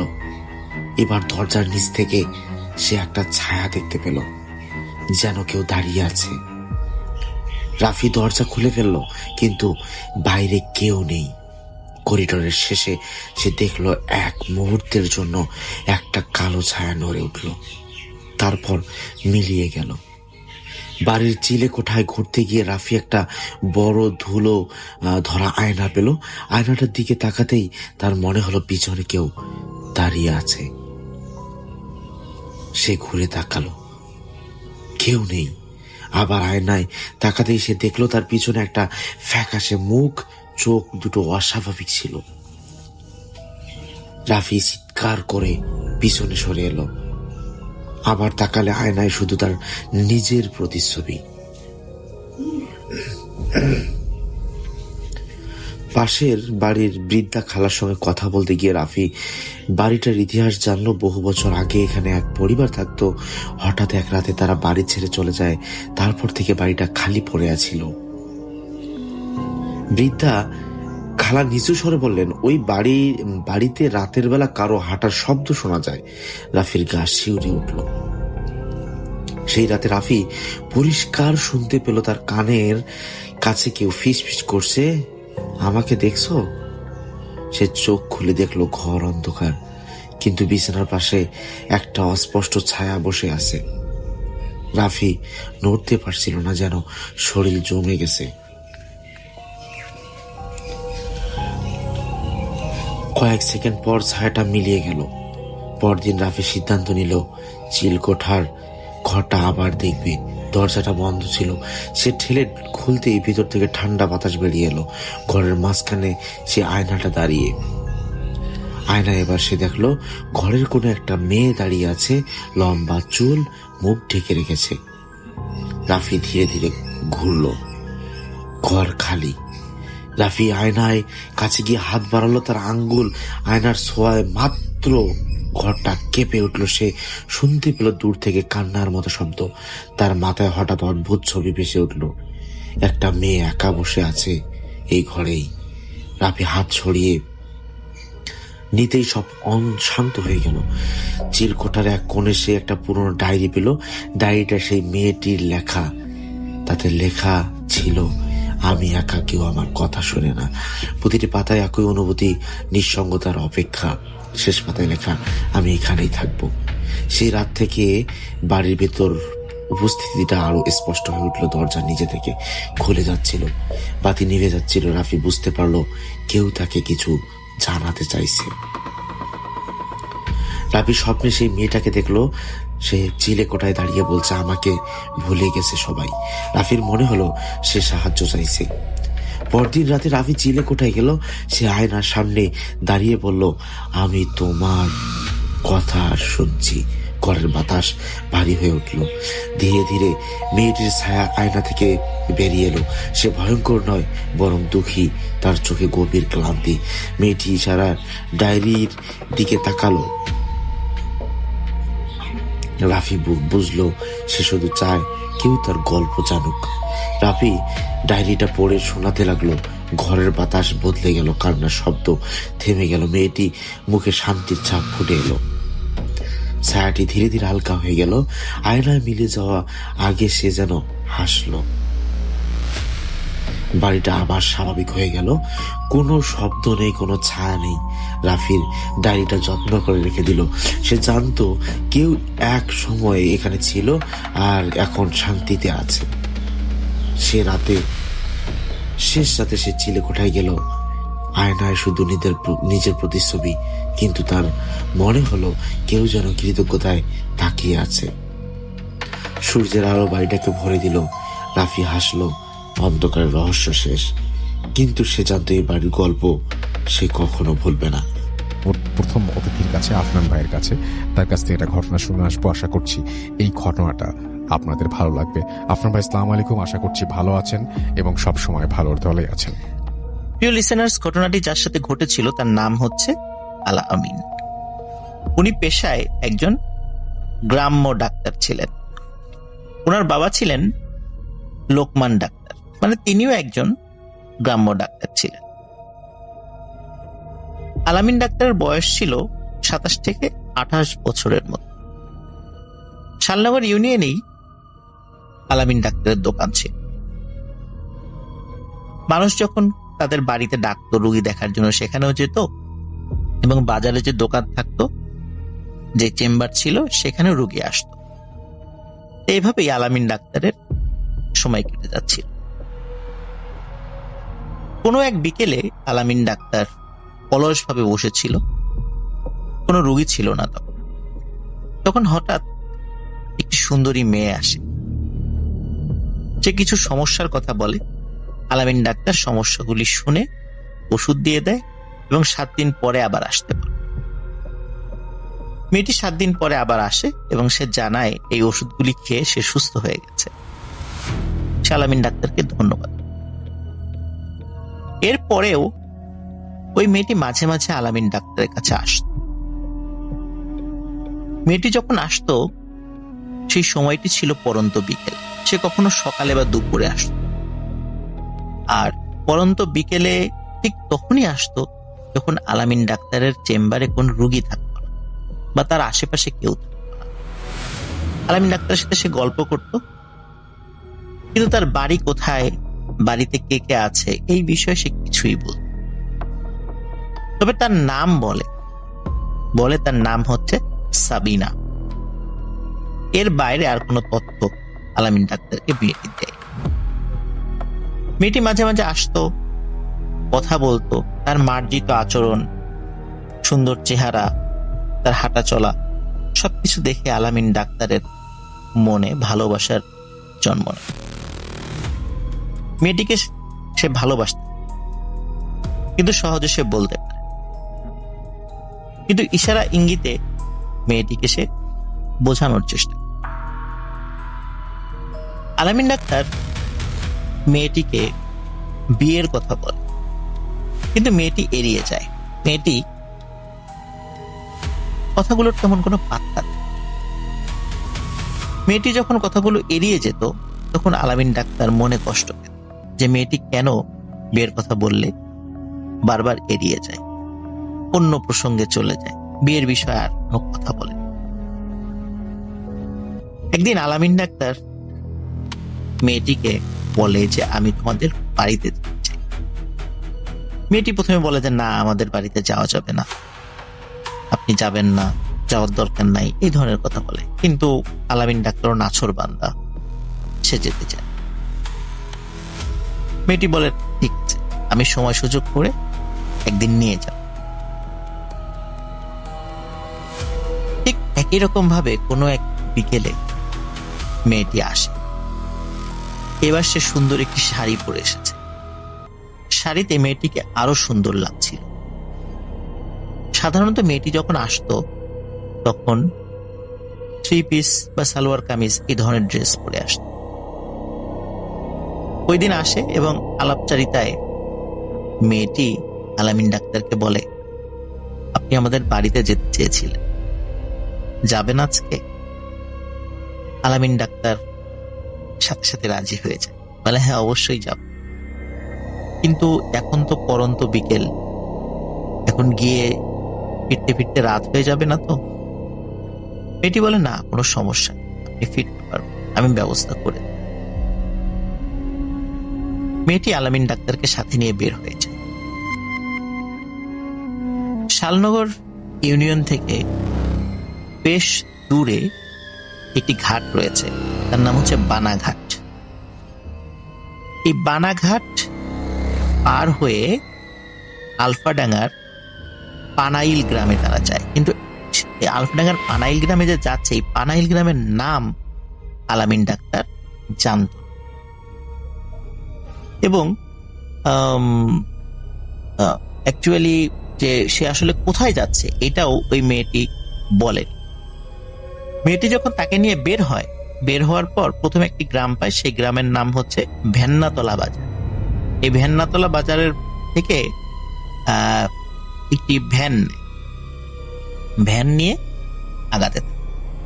আসলে ওই ভেন্নাতলা বাজারটা কিন্তু ওই নদী পার হয়ে, সেখান থেকে ভ্যানে করে যেতে থাকে। যেতে যেতে যেতে যেতে একটি বাগানের কাছে এসে বের। এখানে একটা বিষয় বলে রাখা ভালো, ভেন্নাতলা বাজারে যখন আলামিন ডাক্তার ও সাবিনা নামের ওই মেয়েটি আসার পরে দেখে যে একটি ভ্যান দাঁড়িয়ে আছে। ভ্যানকে ওই সাবিনা নামের ওই মেয়েটি বলে, এই ভ্যান যাবেন? ভ্যানে থাকা যে চালকটি ছিল বলে হ্যাঁ যাব, আর কোনো কথা বলেন। দুজন উঠে বসে ভ্যান চলতে থাকে এবং ভ্যানের গতি স্বাভাবিক ভ্যানের যে গতি থাকে, পা চালিত ভ্যান, তার থেকে অনেক অনেক বেশি গতি ছিল। এবং ভ্যানওয়ালাও কিছু বলে না, সাবিনা নামের ওই মেয়েটিও কিছু, দুজনই চুপ। কিন্তু ভ্যানওয়ালা কিন্তু তার মতো করে ভ্যান চালিয়ে যাচ্ছে। চালাতে চালাতে একটি বাগানের পাশে এসে ভ্যান।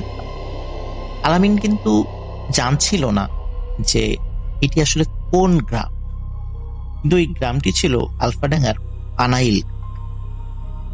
যাই হোক, বাগানের কাছে এসে ভ্যানটি থামে। ওই বাগান থেকে বেশ কিছুটা দূরে আরেকটি ছোট্ট বাজার রয়েছে, 3-4টা দোকান রয়েছে। ওই বাজারটা পার হয়েই তারা সেখানে। তো ভ্যান থেকে নেমে আলামিন ডাক্তার এবং সাবিনা নামের মেয়েটি হাঁটতে বাগানের অন্ধকার কোনো আলো তেমন নেই, চাঁদের আলোতে যতটুকু দেখা যায়। তখন আলামিন ডাক্তার ওই সাবিনা নামের ওই মেয়েটিকে বলে, তুমি প্রতিদিন এই বাগান পার হয়ে আসো, আবার যাও, তোমার তো যেতে যেতে বিকালে যখন আমার কাছে আসো আবার যখন যাও তখন তো যেতে যেতে সন্ধ্যা হয়ে যায়, এরকম তোমার একা একা এই বাগান পার হয়ে যেতে ভয় লাগে না? তখন মেয়েটি বলে, না, আমার ভয় লাগে, আমি সবসময় আসা যাওয়া করি তো, এই জন্য রাস্তাঘাট আমার চেনা, এই জন্য আমার ভয় লাগে। আলামিন ডাক্তার বলে, তবুও রাতের বেলা একা একটা মেয়ের চলাফেরা হয়তো লাগার কথা। তখন মেয়েটি বলে, আমি এই এলাকারই মেয়ে, আমাকে সবাই চেনে, আমি কাউকে ভয় করি, আর কেউ আমাকে কিছু বলবেও না। যাই হোক, আলামিন ডাক্তার এই বিষয়টা নিয়ে আর কোনো কথা বাড়ায় না। হাঁটতে হাঁটতে বাগানে ঠিক ওই পাশে তারা চলে যায়, মানে উল্টো পাশে চলে যায়। উল্টো পাশে গিয়ে আলামিন ডাক্তার দুটি ঘর, একটি টিনের ঘর আর একটি শনের ঘর। আমরা গ্রামে কিন্তু শনের ঘরগুলো আমরা দেখেছি। তো টিনের ঘরে 3 জন মানুষ আছে, 2 জন বয়স্ক মানুষ, একটি ছোট ছেলে। তখন ওই মেয়েটি পরিচয় করিয়ে দেয়, এটি আমার মা, এটি আমার বাবা, আর এটি আমার ছোট। আলামিন ডাক্তার অদ্ভুত হয়ে দেখে এই 3 জনের চেহারাই অনেক সুন্দর। তাদের 2 জনের, বিশেষ করে মেয়েটির মা বাবা বয়স হয়ে গেল, তাদের চেহারা অনেক সুন্দর লাগছিল আলামিন ডাক্তার বেশ অবাক। তবে এটি সে একদম স্বাভাবিকভাবেই নিয়েছে, যেহেতু বাড়িতে গেস্ট এসেছে, গেস্টকে আপ্যায়ন করে তার সাধ্য। আলামিন ডাক্তার খাওয়া দাওয়া করে, ওই মেয়েটির মা বাবার সাথে কথা বলে, তার ভাইয়ের সাথেও কথা বলে। তার ভাইটি তখন লেখাপড়া করছে, একদম স্বাভাবিকভাবে সবকিছু চলছে। খাওয়া দাওয়া শেষে মেয়েটি বলে, চলুন আপনাকে এগিয়ে দিয়ে আসি। আলামিন ডাক্তার বলে, না না, আমি একাই যেতে পারবো, তোমাকে আর কষ্ট করে এই বাগানের মধ্যে দিয়ে আসতে হবে। মেয়েটি বলল, না, কোনো সমস্যা নেই, আমি আপনাকে এগিয়ে দিয়ে আসি। মেয়েটি বাগান পার করে দিয়ে আলামিন ডাক্তারকে এগিয়ে দেয়। আলামিন ডাক্তার খেয়াল করে দূরে যেই ছোট্ট কয়েকটি দোকান দেখা যাচ্ছে, সেখানে সেই ভ্যান চালকটি, যেই ভ্যান চালকটা তাদেরকে এখানে নিয়ে এসেছিল, সে সেখানে বসে আছে এবং সেই ভ্যান চালকের সাথে আরো কয়েকটি ভ্যানও রয়েছে, সেখানে সেই ভ্যানগুলো তো চালক রয়েছে। সে কাছে যাচ্ছিল, অদ্ভুত ব্যাপার খেয়াল করছিল, যে ভ্যানটিতে আলামিন ডাক্তার এবং ওই মেয়েটি এসেছিল, ওই ভ্যানের চালক অন্য কোনো ভ্যান চালকের সাথে কোনো কথা বলছে। মেয়েটি কিছুটা পথ পাড়ি দিয়ে আলামিন ডাক্তারকে বিদায় দিয়ে চলে যায়। আলামিন ডাক্তার সেই ভ্যানের কাছে গিয়ে বলে, আপনি যাবেন? ভ্যানওয়ালা বলে, হ্যাঁ যাব, ওঠেন। আলামিন ডাক্তার ভ্যানে উঠে বসে, ভ্যান চলতে ঠিক একই রকম ভাবে পা চালিত স্বাভাবিক ভ্যানের যে গতি থাকে, সেই গতি থেকেও অনেক বেশি গতি ছিল ওই ভ্যান। অল্প সময়ের মধ্যে ওই ভ্যান্নাতলা বাজার থেকে বেরিঘাট নামক আর একটা জায়গা আছে, সেটা পাড়ি দিয়ে বানাঘাটের কাছে নিয়ে এসে ওই ভ্যানওয়ালা বিদায়। ভ্যানওয়ালাকে তিনি টাকা দিতে চাইলেও ভ্যানওয়ালা টাকা নিতে রাজি। এর মধ্যে আলামিন ডাক্তার হিসাব করে যে বানাঘাট থেকে বেরিঘাটের যে দূরত্ব, এই দূরত্ব প্রায় 4 থেকে 5 কিলোমিটার, এবং ওই ভ্যান্নাতলা বাজারের দূরত্ব ওই বেরিঘাট থেকেও আরো অনেক দূর, কিন্তু ঠিক কতটুকু দূর এটি সে বলতে পারছে না। এবং আলামিন ডাক্তার যখন ফিরে আসছে, তখন ঘড়িতে যে কয়টা বাজে এটিও তিনি বুঝতে পারছিলেন, কারণ তার হাতে কোনো ঘড়ি ছিল। যাই হোক, আলামিন ডাক্তার চলে আসে বাড়িতে। বাড়িতে এসে এই প্রথম আলামিন ডাক্তার ওই মেয়ে সম্পর্কে কাউকে কিছু বলে। এতদিন আলামিন ডাক্তার ওই মেয়ে সম্পর্কে কাউকে কিছু বলে, সর্বপ্রথম যাদেরকে বলে তারা আলামিন ডাক্তারের মা। তার মা বাবাকে বলে যে আমি একটা মেয়েকে পছন্দ করেছি, ওই মেয়েটির দেখতে এমন, তার বাড়ি এই দিকে, তোমরা আমার সাথে ওই মেয়েটিকে দেখতে যাবা। মেয়েটির মা বাবার সাথে কথা। তো ছেলের আসলে বিয়ের বয়স হয়ে গিয়েছিল, তারপর ছেলে যেহেতু একটা মেয়ে পছন্দ করেছে, মা বাবা রাজি হয়েছে। এখন আলামিন ডাক্তারের দায়িত্ব ছিল ওই মেয়েটিকে বলে একটা তারিখ ফিক্স করা, যেই তারিখে আলামিন ডাক্তারের মা বাবা তাদের বাড়িতে যেত। আলামিন ডাক্তার অপেক্ষা করছিল কবে ওই মেয়েটি আসে। মেয়েটি তো প্রতিদিন আসতো না, মাঝে মাঝে আসতো। তো এই যে মাঝে মাঝে আসা, কথা বলা, এর মধ্যে দিয়ে কিন্তু 2-3 বছর কেটে গেছে। আলামিন ডাক্তারের বয়স 30+ হয়ে গেছে। তো মেয়েটি আসে একদিন ঠিক একই রকম ভাবে পড়ন্ত বিকেলে। মেয়েটি আসার পরে আলামিন ডাক্তার বলে যে আমার মা বাবা এবং আমি তোমাদের বাড়িতে যেতে চাই, আমার মা বাবা তোমার মা বাবার সাথে কথা বলে। মেয়েটি হঠাৎ রেগে যায় এবং বলে, না, এখনো সময় হয়, সময় হলে আমি জানাব, আর আমার বাড়িতে আপনার মা বাবার যাওয়ার প্রয়োজন। আলামিন ডাক্তার বলে যে না, আমি অত কথা বুঝি না, আসছে শুক্রবার, আমি অবশ্যই আমার মা বাবাকে নিয়ে তোমাদের বাড়িতে যাব। মেয়েটি বলে না, আপনি যাবেন না। কিন্তু আলামিন ডাক্তার বলে যাব, তোমরা রেডি থেকো, আমরা যাব। মেয়েটির সাথে কথা কাটি হয়। মেয়েটি মন খারাপ করে আলামিন ডাক্তার চেম্বার থেকে বের হয়। আলামিন ডাক্তার দূর থেকেও বলে, যতই রাগারাগি করো, শুক্রবার কিন্তু আমি আমার মা বাবাকে নিয়ে যাচ্ছি। এটি আবারও ইশারা করে না, কিন্তু আলামিন ডাক্তার শোনে। ওই দিন শুক্রবার দুপুরের পরে যাওয়ার কথা থাকলেও আলামিন ডাক্তারের কোনো একটা রুগী দেখতে অন্য গ্রামের একটা বাড়িতে যাওয়ার কারণে আলামিন ডাক্তার দেরি হয়ে যায়। বিকালের দিকে রওনা। একই রকম ভাবে বানাঘাট পার হয়ে তারা যখন একটা ভ্যানের কাছে জিজ্ঞেস করে যে আমরা ভ্যান্নাতলা বাজারের পাশে যে বাগান রয়েছে ওই বাগানের ওখানে যাব,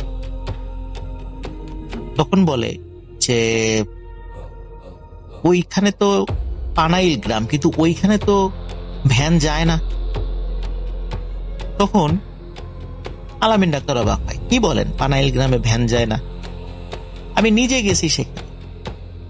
ভ্যানওয়ালা বলে যে না না, ওখানে তো ভ্যান যায় না, কারণ ওটা অনেক দূর, ভ্যানে যেতেই প্রায় 2 থেকে 2.5 ঘন্টা সময় লাগে।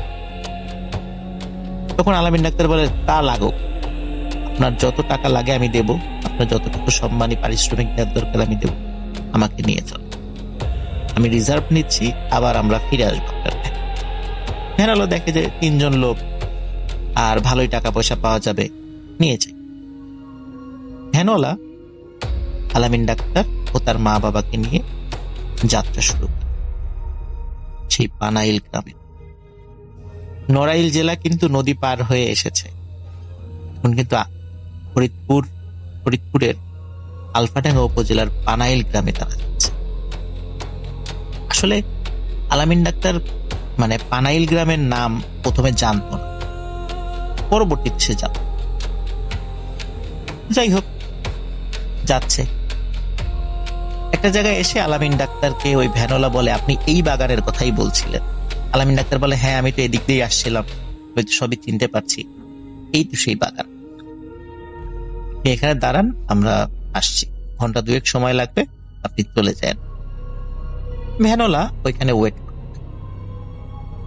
আলামিন ডাক্তার তার মা বাবাকে নিয়ে জঙ্গলের ভিতর দিয়ে এগোতে। তখন কিন্তু রাত হয়ে গেছে, টর্চ লাইট ছিল, তারা যাচ্ছে। জঙ্গল পার হয়ে আলামিন ডাক্তার এমন একটি দৃশ্য দেখে যেটা দেখার জন্য সে মোটেও প্রস্তুত ছিল। সে কিন্তু কোনো ভয়ঙ্কর দৃশ্য দেখেনি, একদম স্বাভাবিক বাস্তব একটা দৃশ্য দেখছে। কি সে দৃশ্য? সে দেখেছিল যে সে যেখানে দাঁড়িয়ে আছে এখানে কোনো ঘর বাড়ি। শুধু তাই নয়, তার চোখ যতদূর যাচ্ছে, সামনে ডানে বায়ে সেখানে কোনো ঘর। আলামিন ডাক্তারকে তার মা বাবা বলে, বাবা, তুমি মনে হয় ভুল করে অন্য জায়গা চলে এসেছো। আলামিন ডাক্তার বলে, না, আমি এই পথ দিয়ে এসেছি। সে খুব কনফিডেন্ট ছিল যে সে এই পথ দিয়ে এসেছে, তারপরেও ভুল হতেই পারে মানুষের। আলামিন ডাক্তার এবং তার মা বাবা আশেপাশের বেশ কিছু দূর হাঁটাহাঁটি, তারা বুঝতে পারে এখানে আসলেই কোনো, এবং ওই বাগানের ওই পাশে একটি চর রয়েছে, চরের ওই পাশে নদী রয়েছে। আলামিন ডাক্তার মন খারাপ করে ফিরে আসে। ফিরে আসার পরে ওই ভ্যান চালককে জিজ্ঞেস করে যে আচ্ছা এখানে তো এরকম বাড়ি ঘর ছিল। তখন ওই ভ্যান চালক বলে না না, এখানে তো কোনো ঘর বাড়ি ছিল না, আমার জানা মতো এখানে কোনো ঘর বাড়ি নাই, বহুদিন ধরেই এখানে কোনো ঘর বাড়ি। তখন আলামিন ডাক্তার এবং তার মা বাবা মন খারাপ করে আবার ভ্যানে উঠে ওই ভ্যান্নাতলা বাজার একটা চলে আসে। আসার পরে সেখানে মানুষদেরকে বলে যে আমরা তো এখানে এসেছিলাম, ওই বাগানের ওই পাশে তো ঘরবাড়ি আছে, তো আমরা তো একটা বিয়ের কথা নিয়ে এসেছিলাম, তো ওইখানে আসলে আমরা তো কোনো ঘর বাড়ি দেখি।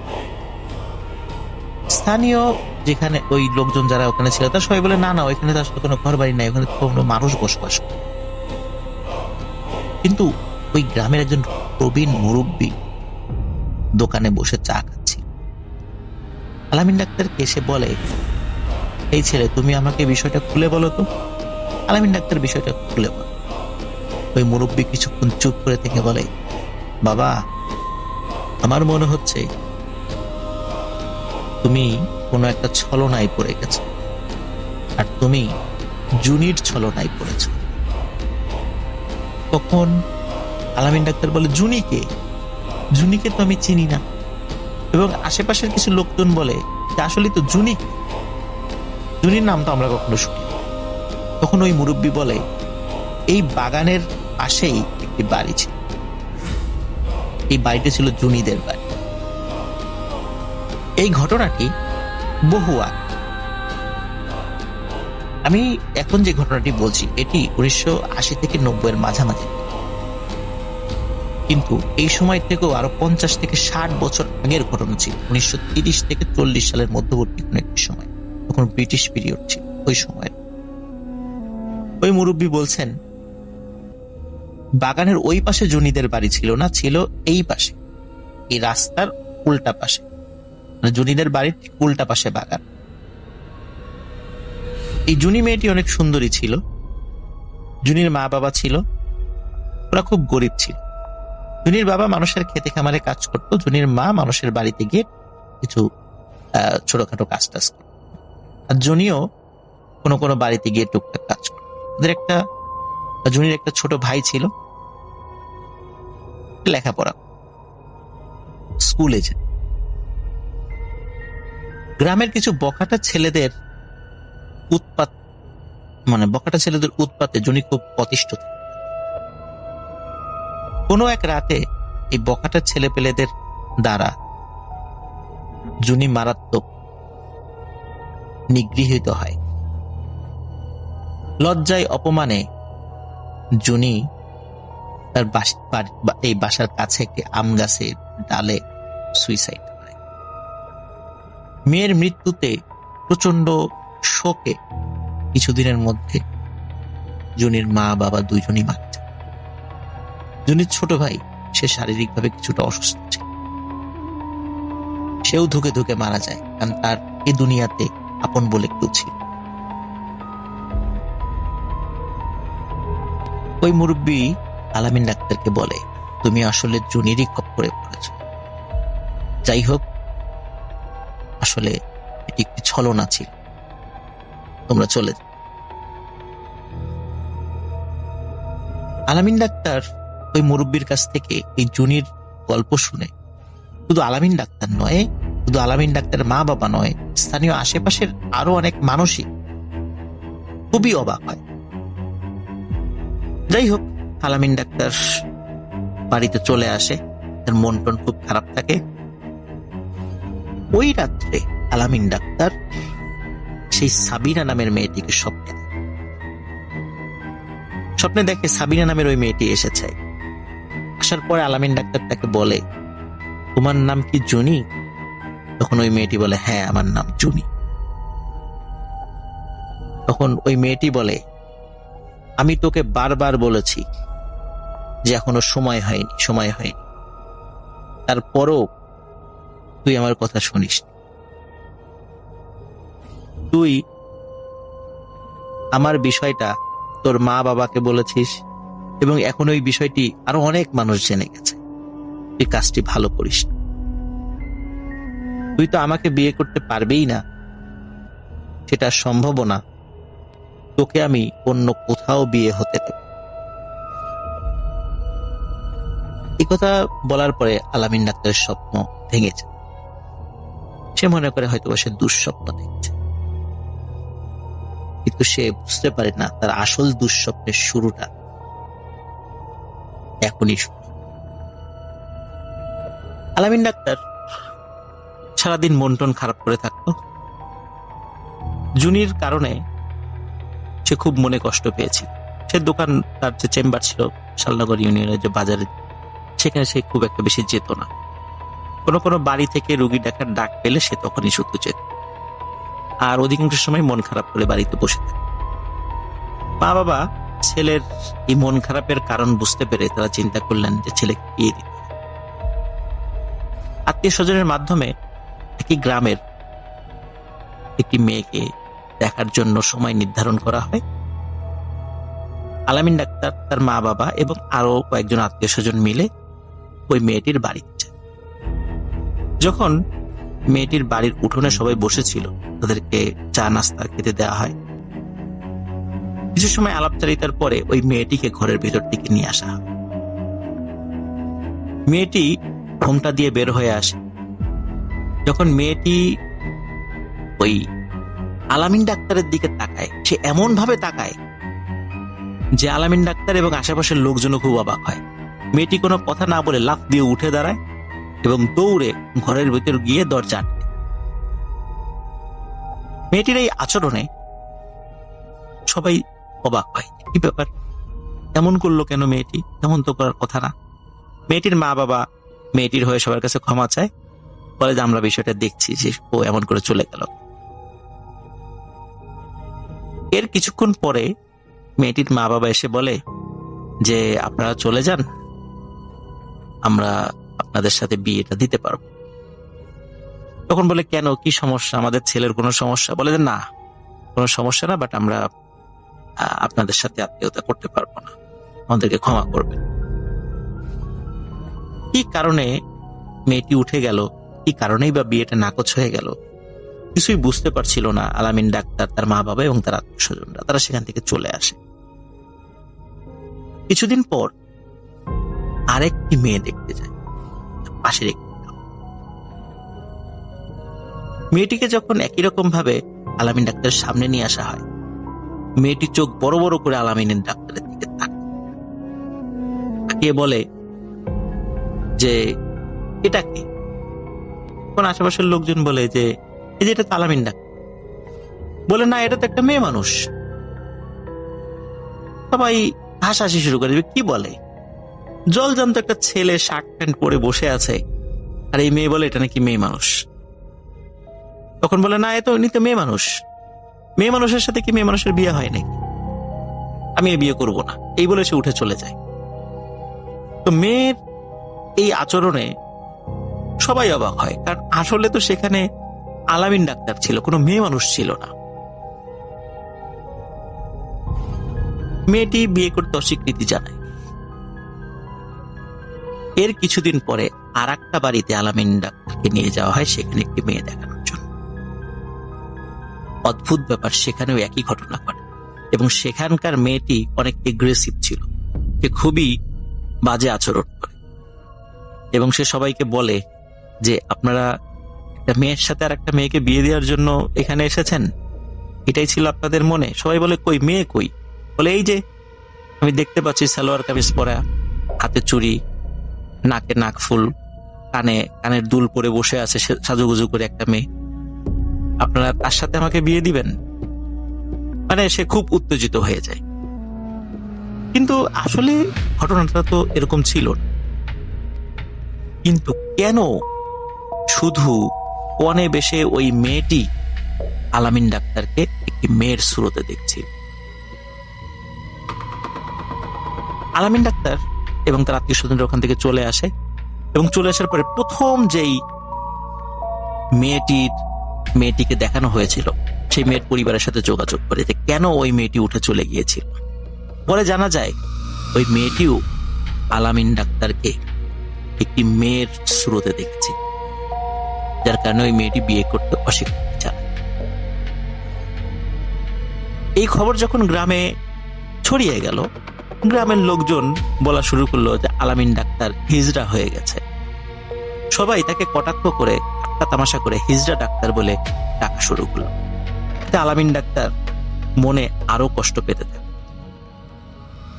এবং সবাই বুঝতে পারলো এবং সবাই বলা শুরু করলো যে আলামিন ডাক্তার আর কখনো বিয়ে হবে, ওই জুনিয়রকে আর বিয়ে করতে দেবে। আলামিন ডাক্তারও বুঝতে পারলো যে আসলেই তার আর বিয়ে করা সম্ভব। এভাবেই চলে যায় 10 থেকে 15 বছর। আলামিন ডাক্তারেরও বয়স হয়েছে প্রায় 50 ছুঁই ছুঁই।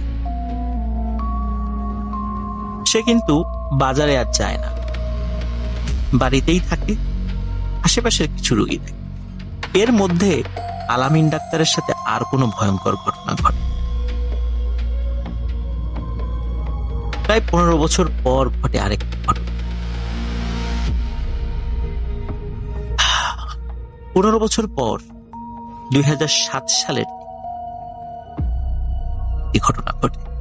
সেটি হচ্ছে যে আলামিন ডাক্তার ওই রাত্রে বাড়িতে ছিল, ওই রাত্রে বৃষ্টি হচ্ছিল। হঠাৎ পাশের একটি গ্রাম, সেই গ্রামের নাম ছিল ভুলবাড়িয়া।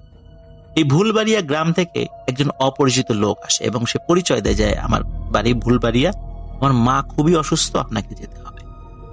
একে তো রাতের বেলা, আলামিন ডাক্তার এমনিতেই জুনিভূতের কারণে সে মানসিকভাবে বিপর্যস্ত ছিল, এই জন্য সে কোথাও বের হতো না। তারপর আবার বৃষ্টি হচ্ছে, আর ভুলবাড়িয়া গ্রামটি তার বাড়ি থেকে প্রায় 3 থেকে 4 কিলোমিটার দূরে।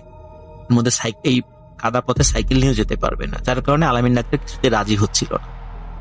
কিন্তু লোকটির পীড়াপিড়িতে এবং আলামিন ডাক্তারের মা বাবা তারা আলামিন ডাক্তারকে বলে যে বাবা তুমি যাও, ডাক্তার যেহেতু হয়েছে মানুষকে সেবা তো করতেই হবে। যেহেতু আলামিন ডাক্তারের বাবাও একজন ডাক্তার ছিল,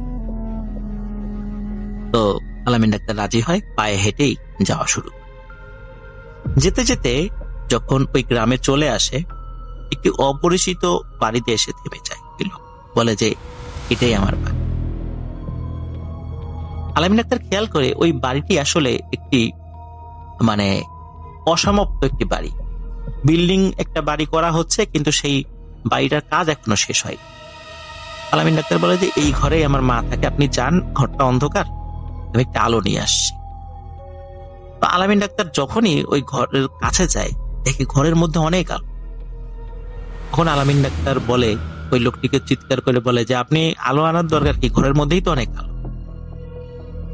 আলামিন ডাক্তার ঘরের মধ্যে ঢুকে পড়ে, কিন্তু ঢুকে আলামিন ডাক্তার যে দৃশ্য দেখতে পায়, এই দৃশ্য দেখার জন্য শুধু আলামিন ডাক্তার কেন, পৃথিবীর কোনো মানুষই হয়তো প্রস্তুত থাকে। আলামিন ডাক্তার দেখে ঘরের মধ্যে জুনি দাঁড়িয়ে আছে। জুনির সারা শরীর থেকে আলো বের হচ্ছে, ওই আলোতেই ঘর আলোকিত হয়ে যাচ্ছে। এই দৃশ্য দেখার সাথে সাথে আলামিন ডাক্তার সেখানে সেন্সলেস হয়ে পড়ে যায়। এদিকে সারা রাত আলামিন ডাক্তার বাড়িতে ফেরে না, তার মা বাবা চিন্তা করতে থাকে। সকাল হলেই ছেলের খোঁজে বের হয়ে যায়। খুঁজতে খুঁজতে ওই ভুলবাড়িয়া গ্রামে মানে ওই বাড়িতে চলে আসে যেখানে আলামিন ডাক্তারকে পাওয়া যায়। আলামিন ডাক্তার জ্ঞান ফেরে, সব ঘটনা খুলে বলে। কিন্তু অদ্ভুত ব্যাপার হলো, এই ঘটনার পর থেকেই আলামিন ডাক্তারের মানসিক বিকৃতি দেখা যায়। অদ্ভুত ব্যাপার হলো, আলামিন ডাক্তার সে মেয়েদের জামা কাপড়, শাড়ি, চুড়ি, লিপস্টিক, নেইল পালিশ, এই জিনিসগুলো ব্যবহার শুরু করে, মেয়েদের মতো আচরণ শুরু করে। লোকজন যারা দেখে সবাই ঠাট্টা তামাশা করে। এমনিতেই তাকে হিজড়া ডাক্তার, এখন তো আরো ঠাট্টা তামাশা শুরু। আলামিন ডাক্তারের এরকম পাগলামি যেমন বাড়তে থাকে এবং তার অসুস্থতাও বাড়তে থাকে। তার পাগলামি এমন পর্যায়ে যায় যে তাকে শেকল দিয়ে বেঁধে রাখতে হয়েছে। আলামিন ডাক্তার অল্প কিছুদিনের মধ্যেই মারা যায়। একজন ডাক্তারের জীবনের করুণ সমাপ্তি ঘটে। প্রিয় লিসেনার্স, এখানে একটি বিষয়, এটি হচ্ছে এই গল্পটি আমাকে যে দিয়েছে তার নামও আলামিন। এবং তার বাড়ি নড়াইল জেলার লোহাগাড়া উপজেলার লাহুরিয়ায়। তার গল্প ইতিমধ্যে আমি অনেকগুলো বলেছি, আপনারা শুনেছেন। আলামিন যার কাছ থেকে এই ঘটনাটি সংগ্রহ করেছে তার নাম হচ্ছে ফুল মিয়া। আর ফুল মিয়া হচ্ছে সেই ব্যক্তি যেই ব্যক্তির ভ্যানে আলামিন এবং তার মা বাবা সেই বাগান পর্যন্ত এসেছিল। এই বাগান পর্যন্ত এসেছিল এবং এই লোকটি আবার তাদেরকে বানাঘাট পর্যন্ত এগিয়ে দিয়েছিল। এই ফুল মিয়ার কাছ থেকে আলামিন এই ঘটনাটি সংগ্রহ করে। কিভাবে একটি ডাক্তারের জীবনের করুণ সমাপ্তি ঘটল এই গল্পের মাধ্যমে আপনারা জানতে পারলেন। প্রিয় লিসেনার্স, এই গল্পের মধ্যে কিছু মোরালস রয়েছে। এগুলো আমরা জানতে পারি আলামিন ডাক্তারের যখন আচরণ, মানে আলামিন ডাক্তার যখন পণে দেখতে যাচ্ছিল এবং তাকে মেয়ের সুরতে দেখছিল ওই পণের পেশের মেয়েরা, তখন আলামিন ডাক্তারের মা বাবা হুজুরের কাছে নিয়ে যায়, কোনো এক ভালো হুজুরের কাছে নিয়ে যায়। তখন হুজুর তখন কিছু কথা বলেছিল। সেটি হচ্ছে যে আলামিন ওই মেয়ের সাথে কথা বলতো, এই পর্যন্তই ঠিক ছিল। তাকে ওই মেয়েটি তার বাড়িতে নিয়ে গেছে, এই পর্যন্ত ঠিক ছিল। কিন্তু তারপরে আলামিন ডাক্তার বিয়ের জন্য যে পিড়াপিড়ি শুরু করে এবং অন্য লোকদেরকেও সেই বাড়িতে নিয়ে যায় এবং অনেক লোকের জানাজানি হয়ে যায়, এটি ওই জিন, জুনিভূতের ওই জিন সেটা মেনে নেয়, যার কারণে এই জিনটি তার পিছু লেগেছে। এর থেকে নিষ্কৃতি পাওয়ার আর কোনো উপায় নেই। তখন ওই হুজুর কিছু পরামর্শ দিয়েছিল। সেটি হচ্ছে, জিনেরা যদি কোনো বিষয়ে রাজি না হয়, তাদেরকে পিড়াপিড়ি করে সেই কাজটি করাতে গেলে ভয়াবহ রকমের বিপদ হবে। এই জন্য জিনদেরকে দিয়ে কোনো কাজ করানো উচিত তাদের ইচ্ছার বিরুদ্ধে। এমনকি জিনরা যদি ইচ্ছাও করে, তারপরেও তাদেরকে দিয়ে কোনো কাজ নেওয়াটা উচিত। প্রিয় লিসেনার্স, জুনিভূতের ফার্স্ট পার্ট ছিল এই গল্পটি। জুনি কে ছিল, কোথায় তার বাড়ি ছিল, সেটি আমরা প্রাথমিক ধারণা পেয়েছি। কিন্তু কেন এই ঘটনা ঘটছে, জুনি মারা গেছে, কেন জুনির রূপে ওই জিনটি এভাবে ঘুরে বেড়াচ্ছে, কি ছিল ঘটনা, শুনতে আমাদের সাথে থাকুন। খুব তাড়াতাড়ি জুনিভূতের দ্বিতীয় অংশ এবং শেষ অংশ নিয়ে আপনাদের সামনে হাজির হচ্ছি। সবাই ভালো থাকবেন, সুস্থ থাকবেন। আসসালামু আলাইকুম। দর্শক, বাছাইকৃত সবচেয়ে ভয়ানক ঘটনাগুলো কেমন লাগলো সেটা আমাদের কমেন্ট বক্সে জানাতে কোনোভাবেই ভুলবেন না। এরকম বাছাইকৃত সবচেয়ে ভয়ানক ভূত এফএম শুধুমাত্র নাইট ভূত শো এবং আমাদের এই চ্যানেল থেকে, যে চ্যানেল থেকে দেখছেন সেই চ্যানেলে সবসময় আপলোড করা হয়। তো অবশ্যই আমাদের এই চ্যানেলটিকে সাবস্ক্রাইব করুন, আমাদের সঙ্গেই থাকুন, বেল আইকনটি অন করে দিন এবং কমেন্টে জানান আপনার কোন পর্বটি ভালো লেগেছে। আজকে এই পর্যন্তই, দেখা হচ্ছে পরবর্তী কোনো বাছাইকৃত শ্রেষ্ঠ